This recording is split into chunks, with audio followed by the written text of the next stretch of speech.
Tinitigan ako ng aking ama ng diretso sa mata at sinabing ako ang pinakamalaking pagkakamali sa kanyang buhay. Sinabi niyang bitbitin ko ang aking kahihiyan at lumayas sa pamamahay niya.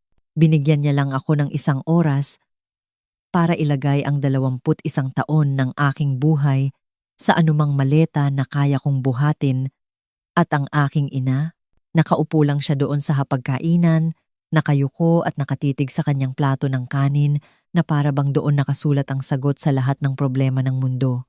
9 taon ang lumipas.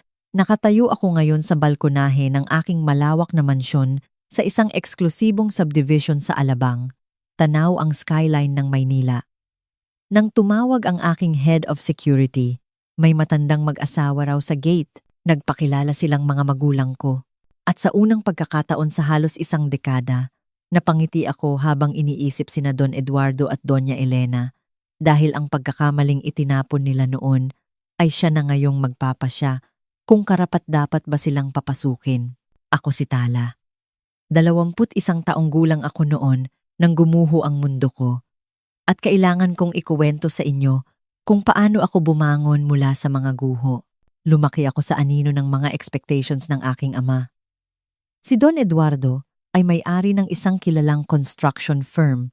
Mula nang ipanganak ako, malinaw na ang kanyang pagkadismaya lalaki ang gusto niya. Tagapagmana ng apelyido at negosyo, pero ako ang nakuha niya. Kaya nagpasya siyang magpanggap na walang pagkakaiba, habang ang ibang mga dalagita ay abala sa pagpapaganda para sa kanilang mga debut. Ako ay tinuturuan niyang magkumpuni ng makina sa garahe at isinasama sa mga construction site sa init ng araw. Kahit gustong-gusto kong mag-aral ng sayaw, iba ang plano ng ama ko. Ako ang magiging anak na lalaki na hindi niya nagkaroon. Ako ang sasalo ng kumpanya. Ang katotohanang babae, ako ay isang abala lamang na pinili niyang ipagwalang bahala. Natuto akong lunukin ang aking damdamin. Nag-aral ako ng business management sa isang prehiyosong unibersidad dahil iyon ang utos niya. Kailangan laging 1 ang grado ko dahil ang anumang mas mababa doon ay nangangahulugan ng mahabang sermon tungkol sa sayang na potensyal. Naging perpeksyonista ako, laging uhaw sa papuri na hindi kailanman dumating. Ang aking ina naman, si Doña Elena, ay ibang klase ng problema. Hindi siya malupit, pero wala rin siyang imik. Para siyang multo sa sarili naming bahay. Sunod-sunuran sa ama ko. Hindi ako kailanman ipinagtanggol. Takot gumawa ng gulo. Dati, akala ko mahina lang siya. Kalaunan, napagtanto ko na matagal na siyang pumili. Kung may nagsabi sa akin noon na sa loob lang ng 8 buwan ay mawawala ang lahat pamilya, kinabukasan, at ang lalaking akala ko'y nagmamahal sa akin ay tatawanan ko lang sila. Pero sadyang mapaglaro ang tadhana. Noon ko nakilala si Jaden, gwapo, galing sa magandang pamilya, at matamis ang dila. Siya ang unang nagparamdam sa akin na ako ay isang babae, hindi isang proyekto ng tatay ko. Naniwala ako sa bawat pangako niya tungkol sa kasal at pamilya. Nahulog ang loob ko ng todo. 8 buwan sa aming relasyon, nalaman kong buntis ako. Takot na takot ako, pero tila masaya si Jaden. Pinaniwala niya ako na kaya namin ito. Iyon ang una kong pagkakamali. Naging mailap si Jaden, laging busy sa trabaho, laging nasa out-of-town trips. Ang pangalawa kong pagkakamali ay ang pag-amin sa mga magulang ko, linggo noon, pagkatapos ng misa, sa harap ng masaganang tanghalian. Dapat kasama ko si Jaden, pero nag-cancel siya, emergency daw. Kaya mag-isa akong humarap kina Don Eduardo at Doña Elena. Nang sabihin ko ang totoo, namayani ang nakabibinging katahimikan. Ang mukha ng ama ko ay nagdilim. Ang ina ko naman ay naging estatwa. Hindi agad sumigaw si ama. Mas masahol pa doon ang ginawa niya. Sa mahina at madiing boses, inisa-isa niya kung paano ko sinira ang reputasyon ng pamilya. Sinabi niya na ang isang disgrasyada ay walang lugar sa kanyang kumpanya at sa lipunang ginagalawan namin. Pagkatapos, tumayo siya ng padabog Tumilapon ang silya at binitawan ang mga salitang dadalhin ko hanggang kamatayan. Sinabi niyang sana ay sinubukan na lang nilang magkaanak ulit ng lalaki kaysa sayangin ang panahon sa akin. Pinalayas niya ako. Tumingin ako sa ina ko. Nagmamakaawa ang mga mata ko na magsalita siya. Naipagtanggol naman ako kahit ngayon lang. Pero nanatili siyang nakayuko. Hinihiwa ang kanyang pagkain na parang walang nangyayaring trahedya sa harap niya. 1 oras lang ang ibinigay sa akin. Habang nag-iimpake ako, naririnig ko ang tawanan mula sa telebisyon sa ibaba. Lumabas ako ng bahay bitbit ang 2 maleta at hindi na lumingon pabalik. Sa loob ng kotse, tinawagan ko si Jaden. Walang sumasagot. Nag-text ako na pinalayas ako at kailangan ko siya. 3 oras akong naghintay sa isang madilim na parking lot. Nang sumagot siya, gumuho ang mundo ko. 6 na salita lang. Sorry, hindi ko to kaya. Good luck. At pagkatapos, blinak niya ako. Kinabukasan, pinuntahan ko ang kondo ni Jaden. Isang babae ang nagbukas, si Lauren, ang kanyang fiancé ng 2 taon. Habang nangangako si Jaden sa akin, umuuwi pala siya sa babaeng papakasalan niya. Lumabas si Jaden at tiningnan ako na parang dumi. Isinara nila ang pinto sa mukha ko.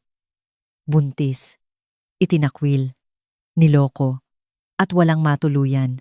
Mayroon lang akong kaunting ipon. Sinubukan kong humingi ng tulong sa mga tiyahin ko. Pero inunahan na sila ni Ama. Binantaan silang puputulin ang ugnayan kapag tumulong sila sa akin. Kahit ang ina ko, na nag-abot ng kaunting pera patago sa pamamagitan ng katulong, ay nahuli at kinumpiska ang lahat ng credit cards bilang parusa. Napadpad ako sa isang masikip na paupahan sa Maynila, malayo sa karangyaan ng Alabang. Bed spacer ako kasama ang iba pang mga manggagawa. Namasukan ako sa 3 trabaho sa bakery ng madaling araw, tagalaba sa hapon, at call center agent sa gabi. Halos hindi na ako natutulog.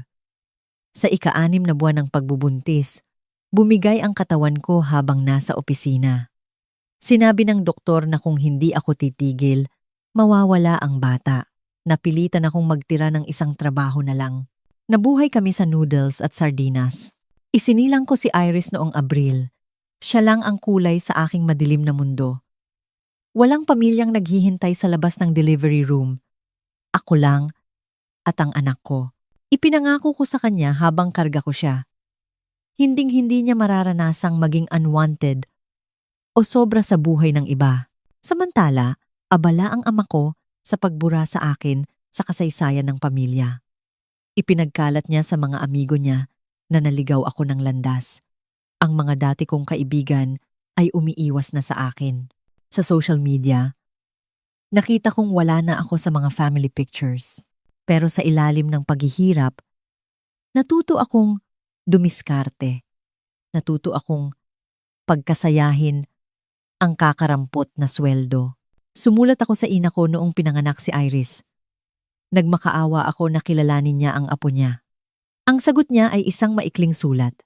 Sa tingin ng papa mo, mas mabuting mag-move on na tayo. Patawad, patawad. Napakawalang kwentang salita. Mas masakit pa ito sa katahimikan. Noong unang birthday ni Iris, 2 lang kami sa masikip na kwarto. Bumili ako ng maliit na cake sa kanto.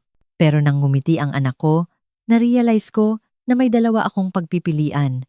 Ang maglunoy sa galit o ang magtagumpay ng sobra-sobra na hindi ko na kailanganin ang opinyon nila. Ang pagbabago ay dumating sa katauhan ni Tita Miriam, isang biyudang negosyante na nagmamay-ari ng isang maliit na real estate firm. Napansin niya ang sipag ko, ang gutom ko sa tagumpay.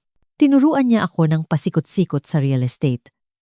Tala, sabi niya, ang pinakamagandang higanti ay ang paglimot sa kanila habang itinatayo mo ang sarili mong kaharian. Natuklasan kong may talento ako sa pagbebenta ng lupa at bahay. Nakikita ko ang potensyal sa mga lumang gusali na hindi nakikita ng iba. Nag-aral ako para kumuha ng lisensya habang tulog ang anak ko. Kape at determinasyon ang naging gasolina ko. Nang makuha ko ang lisensya at makabenta ng unang property, Umiyak ako. Hindi luha ng lungkot, kundi luha ng tagumpay. Mula sa pagiging ahente, naging partner ako ni Tita Miriam. Nang magretiro siya, ipinamana niya sa akin ang kanyang listahan ng kliyente sa napakamurang halaga bilang tulong. Itinatag ko ang Phoenix Rice Properties. Bumili ako ng mga lupang pabaya, pinaayos, at ibinenta ng mahal. Mula sa pagiging bed spacer, naging milyonaryo ako sa sarili kong sikap. Walang tulong galing sa mga magulang ko. Habang lumalaki si Iris, lagi niyang tinatanong kung bakit wala siyang lolo at lola. Sinabi ko lang ang totoo sa paraang maiintindihan niya. May mga taong hindi marunong magmahal ng tama. Dumating din si Gabriel sa buhay namin. Isang arkitekto, matiyaga, at tapat. Matagal bago ko siya pinagkatiwalaan dahil sa trauma kay Jaden. Pero pinatunayan niyang karapat-dapat siya. Tinuring niyang tunay na anak si Iris. Sa kabilang banda, nabalitaan ko ang pagbagsak ng De La Cruz Builders. Nalugi ang ama ko dahil sa mga maling desisyon at kayabangan. Unti-unting naibenta ang mga ari-arian nila. Alam ko ito, pero wala akong naramdaman. Hindi awa, hindi saya, wala. Nang makita ko ang listing ng mansyon sa Alabang, isang foreclosed property na malapit sa dati naming bahay, binili ko ito agad. Ito na ang pangako ko kay Iris na malaking bakuran. Lumipat kami bago ang ika-9 na kaarawan niya. Siyempre, maliit lang ang mundo ng mayayaman. Kumalat ang tsismis. Si Tala, ang anak na itinakwil, ay nakatira na sa pinakamalaking bahay sa village. Nakarating ito kina Don Eduardo at Doña Elena. Siguro ay napahiya sila. Pero mas nangibabaw ang kanilang pangangailangan. Bankrupt na sila at palubog na. Kaya heto sila ngayon sa gate ko. Pinaghintay ko sila ng 47 minutes. Gusto kong namnamin ang katotohanang ang lalaking nagpalaya sa akin ay naghihintay ngayon sa pahintulot ko nang lumabas ako para harapin sila. Nakita ko kung paano sila pinatanda ng panahon at problema. Payat na si Ama at mukhang pagod na pagod si Ina. Sinubukan ni Ama ng ngumiti. Kinausap niya ako na parang walang nangyari tungkol sa pamilya at pagpapatawad. Sinabi niyang proud daw siya sa akin. Ang kapal ng mukha, ang taong tumawag sa akin na pagkakamali ay proud na ngayon dahil mayaman na ako. Pinatapos ko siya. Pagkatapos, nagsalita ako ng mahinahon. Ipinaalala ko sa kanya ang gabing pinalayas niya ako. Ipinaalala ko kay Ina ang sulat niya. Umamin si Ama na kailangan nila ng tulong pinansyal. Ginamit niya ang card na magulang mo pa rin kami. Tinitigan ko sila. At sa sandaling iyon, napagtanto ko na wala na akong nararamdamang sakit. Malaya na ako. Sinabi ko kay Ama, hindi ko kayo matutulungan. Hindi dahil sa galit ako, kundi dahil wala akong utang na loob sa inyo. Binayaran ko na ang utang ko noong gabing lumakad ako papalayo bitbit ang lahat ng gamit ko habang nanonood kayo ng TV. Binalingan ko si Ina. Pwede mo sana akong ipaglaban noon, Ma. Pero hindi mo ginawa. Nag-iyakan sila. Nagmakaawa. Nagalit.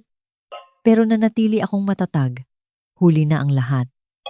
Nang humirit si Ina na makita si Iris, sinabi ko, hindi alam ng anak ko na nag-i-exist kayo at mananatili itong ganun para protektahan siya.